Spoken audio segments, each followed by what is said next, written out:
俄罗斯苏75战斗机亮相之后，印度媒体马上鼓动购买。在买到这个新飞机挑战解放军之前，这笔交易会不会被谁所挑战？各位网友，大家好，我是刘小飞。俄罗斯呢，最近通过莫斯科航展是高调展示了全新的轻型隐身战斗机苏75。根据俄罗斯公布的数据，这种隐身战斗机航程大约是2900公里，这看上去比 F-35还强啊。它有3个弹舱，能够携带3中2近5枚空对空导弹，而且这个空对空作战能力相比这个 F-35来讲，貌似也是不错了，因为 F-35的空对空导弹数量也就是4枚嘛。并且呢，俄罗斯说这个价格非常便宜啊，能控制到2500到3000万美元之间。印度媒体呢看到有这么一个价廉物美的隐身战斗机，就觉得有必要赶紧下手，赶紧充值买装备，买完装备之后就可以下场跟中国较劲了。那么苏75的性能到底怎么样？现在还是个未知数。广告归广告，我们还得看疗效啊。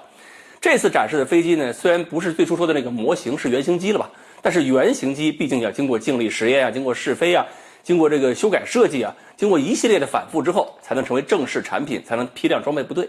这个过程可能会比较长，所以呢，我们要过几年才能看清楚苏75的实际能力，而且到底要过几年，要看投资情况的。现在看看有哪些国家，包括印度，会不会一起投钱，一起拼单，能够把这个苏75培养出来。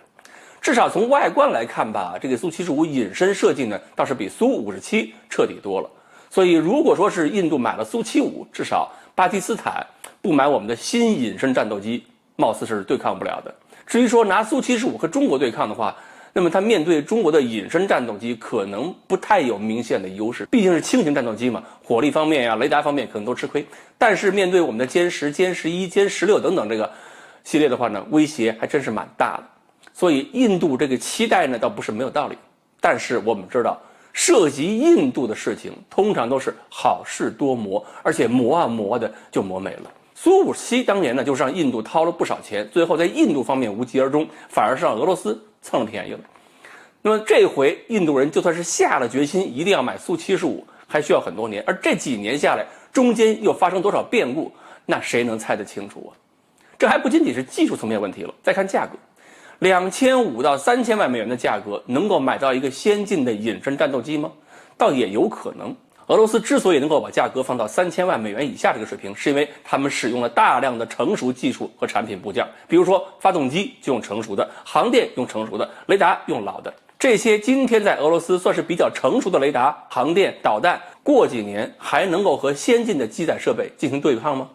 所以3000万这个价格可能买的东西呢，就是一个老装备换彩壳，相当于是莫迪拼单的时候点开链接发现3000万那个确实买得着，只不过那是个青春版。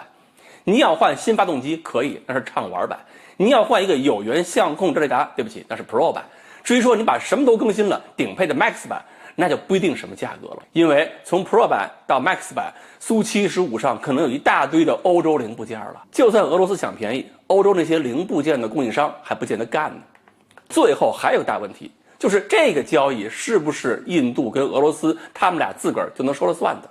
印度和中国要对抗的话，特别需要来自美国的支持，而美国对印度购买俄罗斯武器一直就看着非常不爽啊。土耳其买了俄罗斯的 S-400防空导弹，就导致美国坚决不卖 F-35给土耳其，关系还一直恶化。